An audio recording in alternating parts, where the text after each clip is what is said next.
Welcome to Tech in the Right Direction, the podcast. Since its inception, Jennifer has interviewed many prominent women in the industry to help turn ideas to action and grow a network that can help build a better future for women. Women remain the driving force behind this growth, but male allies can play a critical role in helping to bring about these changes. That is why Jennifer has launched Mentors That Make a Difference, a spin-off series that allows men to speak on their experiences and share how they are helping drive social change to close the employment, pay, and culture gap for women in technology. We hope this new segment will continue to inspire change and encourage growth of women in the industry. Listen in as these collaborative stories start right now. Welcome to Tech in the Right Direction, the podcast. This week, I'll be speaking with Alan Middleton. Alan has spent over 20 years in various sales leadership roles within the information technology learning and development space. He is known as a highly creative collaborator with a passionate commitment to the success of both his internal team members and external customers. Currently, Alan leverages his experience within the AWS Training and Certification Channel organization, working with their high-impact AWS training partners to drive their cloud business growth while increasing the number of AWS-certified IT professionals in the market. Alan lives in downtown Cincinnati with his partner, Gary, who is a medical massage therapist in private practice. They have 2 children, Max and Grace, as well as a 1-year-old mini golden doodle named Lily Mae. Alan is an avid traveler, a foodie, and enjoys all forms of the performing arts. Alan, I'm so excited to have you on our Mentors That Make a Difference segment of the show. Thanks so much for being an ally for women in technology. Can you tell us a little bit more about you? Well, I'm equally as excited to be here, Jennifer, so thank you for having me. Like you, I've dedicated most of my professional career to IT learning and development.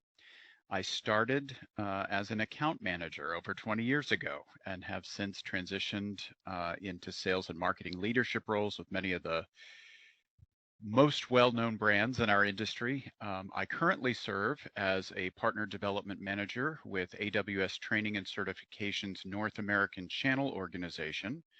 Here, I work in collaboration with our leading AWS training partners to grow their AWS training and certification business.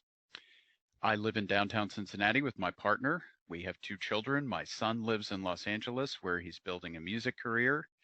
My daughter is a senior in high school, so we are knee-deep in the college selection process. Well, that's exciting. That's Yes, it is. a lot of things going on at the same time, but that's great. So, Alan, this podcast is focused on bridging the employment, pay, and culture gap for women in technology. So what are you seeing in the industry today? Well, the great news is, largely in part to the contributions made by yourself and others to put a heightened focus on women in tech, is that we're seeing and hearing a lot more about bridging the gap for women in technology, and that's exciting. The immediate challenge is that the pandemic has caused women's participation in the workforce to drop across all industries, and tech is no exception. I saw a report a few days ago on CNBC that referenced research by AnitaB.org. And for those listeners that may not be familiar, AnitaB is a global nonprofit focused on gender and pay parity in tech. So definitely worth checking out. But according to that source, today, women make up almost 27% of technologists, which sounds encouraging, but is actually a little over a 2% drop in representation from March 2020, and a reverse after 5 years of steady progress. Now, we know that companies tend to use hiring as the main mechanism to increase diversity in their workforce. And the pandemic hiring freezes have certainly had a huge impact in that regard for the second half of last year. On a positive note, hiring is rebounding, particularly in Q3 of this year, and women are making up nearly 31% of new hires into tech jobs today. So that's very encouraging. The other data point that I thought was very interesting in the research and very positive is that the share of women being promoted in tech jobs continues to climb.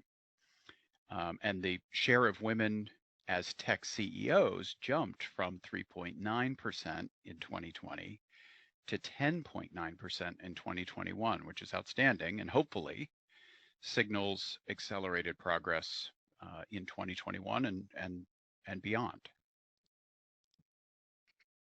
Those are great stats, Alan. I love that, we are going in the right direction, but the pandemic really set us to go backwards, and that really, really hurt us. So we have to now do a lot more to get not only the women who's dropped out of the workforce back into the workforce, but then back into technology. And so it's encouraging to see that 2021 stats are showing the movement in the right direction. So thank you for those great stats. Those are really, really helpful to see the picture of what's happening in the industry today. Sure. So what are some of the qualities in an ally? I'm a firm believer that we need male allies to be alongside with us on this journey to get more women into technology. But what are some of the qualities that we should look at as we build this allyship? Because we really need the support to get us to equity. So how can an ally support us? I love this question, Jennifer. Any needed shift in inclusion, diversity, and equity absolutely requires support on many levels to drive change, which creates the need for allyship. And there's a lot to unpack in your question. So let me share it in a couple of buckets here. So the first part is the idea of the qualities we should look for in allyship, right? So the concept of allyship is new to many people, myself included. I became more aware of it as I examined my place, my inherent perspective, and the way that I live day to day as it relates to equity. Allyship, in my mind, is fundamentally about learning. And that process requires courage. Once I understand who I am in relation to equity or fairness, there's a moment or many moments of self-awareness that lead to empathy for others. And that's a journey that can take many roads. So for me, I think the most important quality that we look for in allies are foundationally that of willingness. Now, the second part is about action. How do we take that awareness and empathy and put it into execution? It can be overwhelming to think about how we tackle that as individual contributors. But for me, I've learned some fundamental things that I can do day to day to be a role model in allyship. To begin, I have to acknowledge my own discomfort and lean into that. There's no what if in this effort. At some point, I will say or do the wrong thing. And if I'm going to be a successful ally, I have to allow myself the grace for that to happen and then be prepared to apologize for my missteps. That also means the commitment to do more listening than speaking when that does happen, right? Next, I have to make an active commitment every day to do a number of things and do them consistently to build my personal brand of allyship. I have to use gender-inclusive language and titles. I have to be intolerant of others using poor behavior to avoid uncomfortable discussions. I have to speak up when I see non-inclusive or inequitable behaviors and course correct it for the good of everybody. I have to be aware of microaggressions. Any minor verbal or nonverbal actions that discount someone, single them out, belittle someone, based on a diversity attribute. These happen more often than we're aware. And until we do truly become aware, we can't make a change in that regard. And finally, I have to make a commitment to invest in the effort. And that can mean a lot of things. It can mean having a conversation like this one, or speaking to others, or joining an affinity group or a project team in my organization to implement policies that will lead to cultural change. Once I do those things as an individual, I hope it will inspire others, but more importantly, I hope it will make me visible to those who are seeking the support of an ally. That is very well put. Thank you for that. And I completely agree with every point that you made. I think one thing I would add is the unconscious bias piece. We Mm, all have biases, and many of them are unconscious. We don't even know that we have them. So, know your discomfort, like you said, and then get comfortable with the uncomfortable because it is so important for us to be champions, for women in technology so that we can give them that boost and confidence that they might be lacking. absolutely. No, that's great. And I love that it's part of your personal brand. And that is so, so critical because we don't want it to be just the sake of saying the right words, but the actions and the execution means so much more. So I love that you have, taken this on and made a commitment to make this a part of your personal brand because diversity, inclusion, and equity are so critical. We talk every day in our organization about inclusion. We want to have everybody have a voice. And in many organizations, that's not the case. So I think we're making some strides, and organizations are more, they're more aware of diversity, inclusion, and equity. And so I think we are going to see some of the changes in the future coming through this initiative. I hope so. I hope so too. So we both are very passionate about helping underserved communities. I have done many programs in many areas. Women is one piece of it, but there's underserved communities in LA that we've done some training programs for them, and the success has been incredible. They've actually gone out and got jobs at Accenture and many other organizations that are well known. So it's really been very, very helpful in serving these underserved communities and bringing them into IT. Can you share with us any specific areas that we can make a difference? There are so many ways to make a difference, and it's really hard to sort of dig into one or two things in particular. But the great work you're doing is exemplary of what Thank is you. possible. We live in an amazing country where people can do whatever they want, regardless of Mhm. their history or their circumstance. And we live in an amazing time in our history where opportunity, particularly in tech, is plentiful. And we see study after study that says that, global tech leaders have an intense tech shortage. So if we can do our part, whatever that means, as part of the IT learning ecosystem, to make a difference and sort of sound the alarm to promote the opportunity at hand in underserved communities, um, I think that's our responsibility, whether that's working with potential students as a mentor or a volunteer to socialize the opportunity that tech and tech ed brings to them, whether it's working with educators and educational leaders to promote the development of strategies and initiatives and policies to push people into tech, um, or working with community-based organizations. There are tons of profit and nonprofit organizations out there that work to facilitate and support education and reskilling initiatives. So anything that we can do to support those efforts, I think is critical. I always go back to us as individuals. How can I influence a positive outcome for another human being?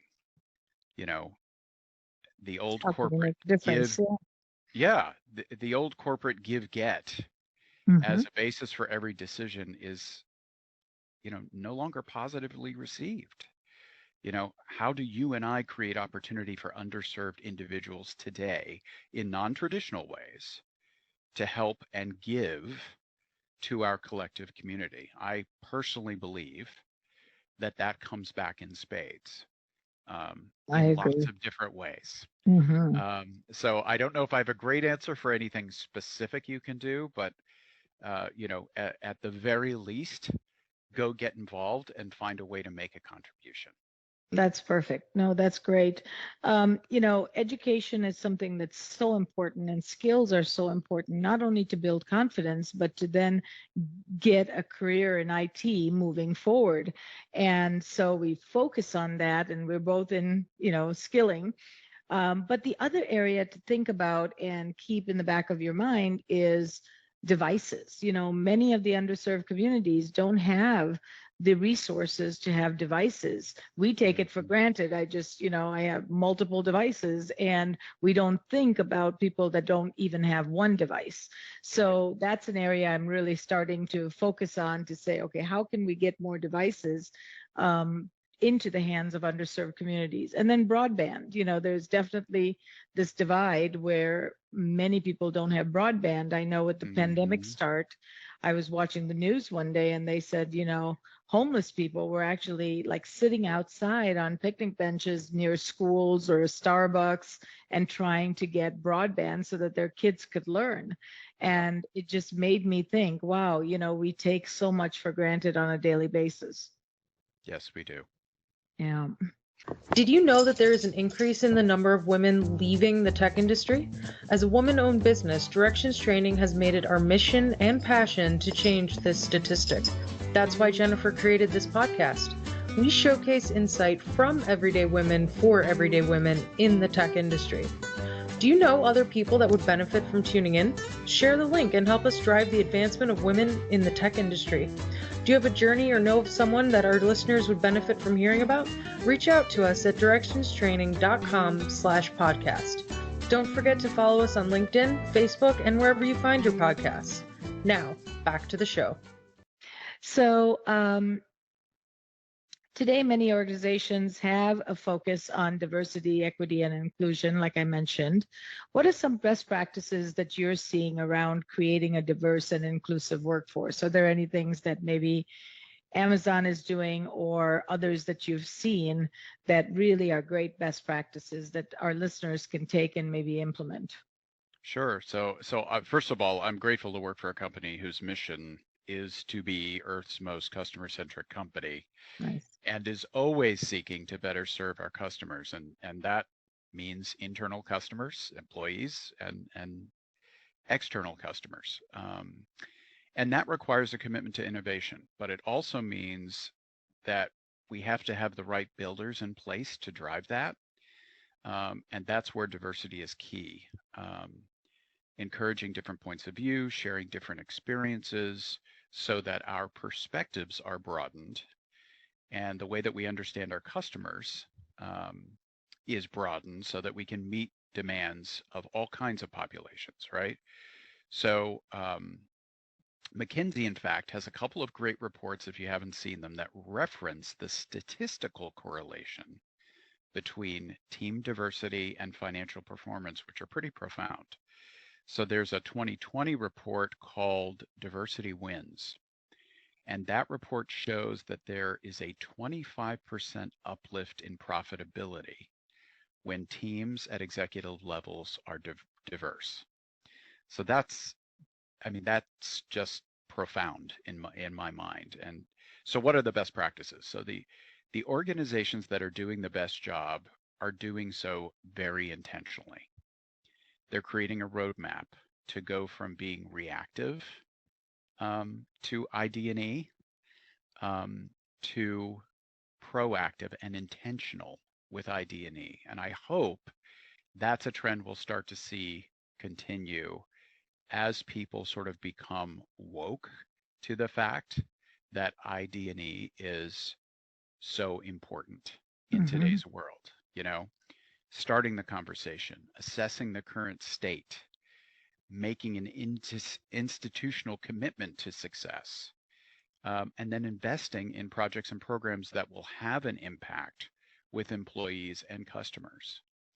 One of the things I keep reading over and over and over is, employers are desperately trying to keep their good people. And ID&E is playing a very big part in decision making for a lot of people, particularly post-pandemic, about where they want to choose to spend their time professionally and personally. And I think that's very important. So for any organization, from a best practice perspective, start the discussion and assess your current state,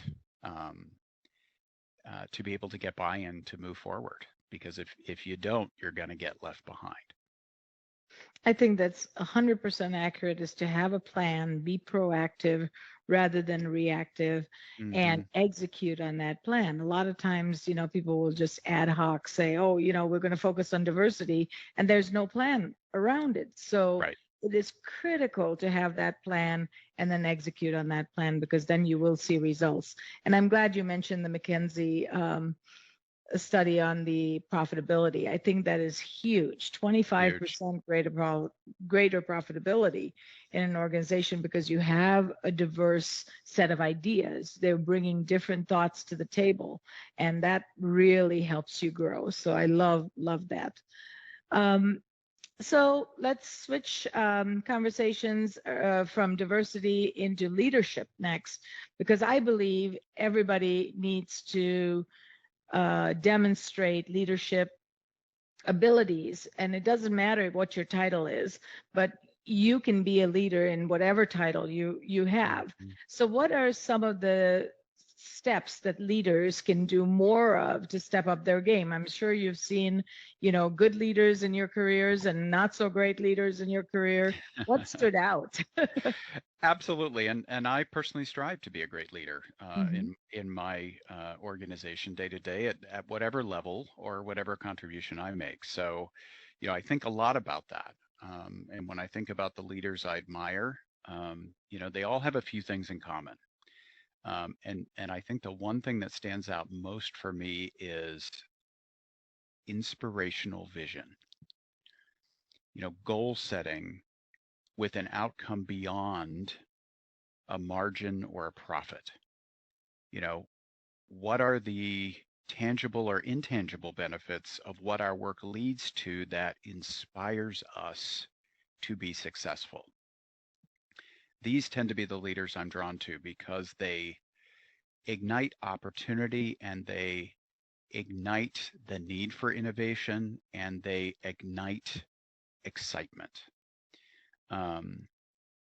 Certainly I'm always impressed by leaders who demonstrate a high level of integrity and trust and personal accountability and transparency in that regard, which give them, heightened credibility. Taking ownership earns trust with others and creates a culture across an organization of selfless accountability, which is rooted in humility. And I am always attracted to those folks that have that perspective. If the pandemic has taught me anything, I think it's that we're all human beings. And I think that leaders who seek to understand their colleagues and who take that into account as they build their skills, design projects, implement strategies, they will always yield a team of loyal, highly motivated peers. So what do leaders need to do to step up their game? From my perspective, employee satisfaction and delighting the team has to be just as important as it is in doing those same things for our customers. Yeah, I completely agree. I love your comment about inspirational vision, because leaders are there to inspire and motivate their teams. Managers can do all of the, micromanage stuff, the day-to-day tasks, but leaders are really the inspiration behind all of it. And it's funny that you mentioned the pandemic, because I was going to say one of the things the pandemic taught me in order to be a better leader is have more empathy. And I've had empathy, but it just felt like I needed to grow that to that next level during the pandemic, because now I have employees that are, helping their kids at home with school, and everybody is in the same space, trying to fight for internet and whatever that looks Juggling like. and multitasking. It's That's crazy. right. And so it really, really was difficult for so many. And then some of them even got COVID, at that same time. And my Mhm. heart went out to them because it was just such a difficult time. But, it shows that if you inspire and if you motivate and if you encourage, people will really stick with you and feel like you're a great leader taking, supporting them. Agreed. Yeah, it's great. All right. So, what is the one thing you wish you had known when you began your career that you've learned, over time? Yeah. I think the one thing I wish I knew early in my career is that failure is okay. Mm-hmm. It teaches you a great deal. Sometimes it teaches you more than when you succeed. That's right. And that those failures usually contribute in a pretty meaningful way to what then becomes successes later. Yep. So, as um, a type A personality, particularly young in my career, I was always trying to be correct and do the right thing and check the box and get things done, ahead of a deadline. And I Mm-hmm. wish I had, you know, sat back in my chair a bit and let myself experience things in a different way. Yeah, that's great. Great lessons to be learned. Yeah. If we don't fail, we don't ever succeed. So you have to What's have one thing failure. that what's one thing you would have known when you were starting out? Mine is to not to react to situations. I used to react very Ah, quickly. Now I pause and I give it some thought, maybe even let an overnight go by before I give my thoughts. And that was like a huge lesson for me to learn, because I would say my thoughts right away and I would react to the situation. But then when I had more time, I came up with so many other thoughts that I thought, I've got to pause, step back, listen, think. that is a really good one. Yeah, Yeah, yeah, it yeah, really taught me that over the years, because, and I look for reaction from others too right away, because that's the personality I am, and I want you to get excited. But actually, one of my employees taught me this many years ago. She processed stuff all the time. And I'd get excited about an idea. And she said, let me think about that. And I thought, well, why aren't you excited about my idea? Mhm. And then the next day she'd come back and she'd give me all her thoughts, and they were very positive. But it caught me off guard because of my personality, type A. I'm in the moment Yep, and it's not always great. that's a good one. Yeah. So, who are three people that have been the most influential to you during your lifetime? And they don't have to be all business, they can be business and personal as well. Yeah, there are so many people that have had such an impact on me. Certainly, Hmm. my father is a big Hmm. standout. He was very successful in business, but he also had some very hard, painful lessons along the way that still influence my thinking today, every day. That's great. Um, That's great. Role so model, that's, definitely. yeah. My teachers, Hmm. teachers are so important. Part of what I love, about what we do is that we get to Hmm. talk to teachers every day. Um, I had a life-changing teacher in high school who completely changed my personal trajectory. In college, I had, a few professors that really resonated with me and taught me things that I think of, you know, once a week. I'll Hmm. go back to those conversations. Um, Professionally, there's been tons of people. I've been very lucky to work with, a lot of really good people in my Hmm. career. But there's just so many, it's the whole "it takes a village" thing. I Right. firmly believe in that. And I try to expose myself now to as many people as I possibly can Mm-hmm. to continue to reap the benefit of all of those lessons.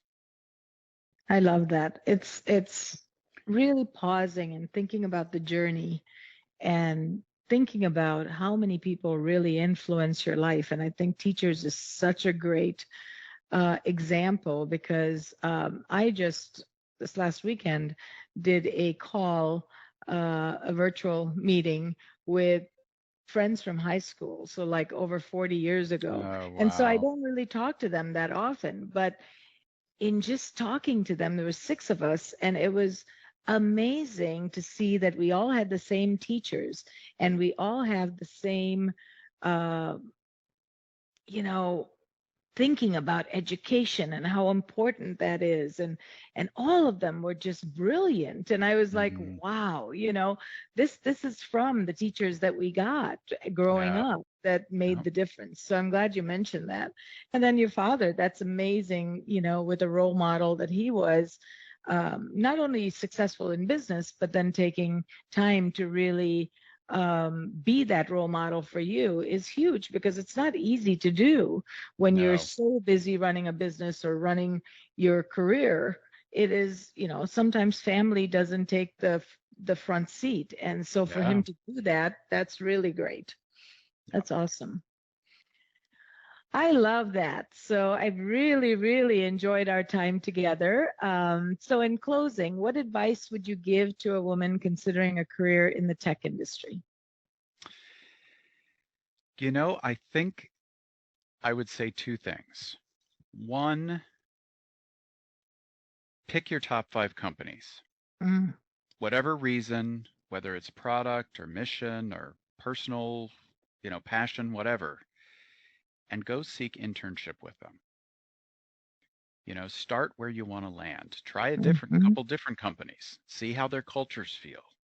Um, it's a great way to experience an organization and see if what you think is your passion mhm, in fact is, right? mhm, The second thing is, and this is another item I wish I had known when I was early in my career, is find a mentor. mhm, Reach out to somebody you admire, even if you don't know them or you don't have any connection to them. Tell them that you admire them and why you mhm, admire them and what about them is intriguing to you. And, you know, see if they'll work with you. I don't know mhm, anyone that I admire who wouldn't invest their time in guiding somebody mhm, who had a willingness to learn, who had a willingness to grow. Especially in the learning space, I think we all appreciate the value mhm. uh, that can bring. That's great, great advice. I love the top 5 company internship piece. That is so critical to kind of get the feel of the organization. Because sometimes you don't, from the outside, it looks one way, and then when you really get in, it's different. So you want to be inside, really feeling that you're a part of something bigger. And when Right. you're there, it makes a huge difference. And then the mentor piece, yes, I completely agree with you, because without mentors, none of us would be where we are today.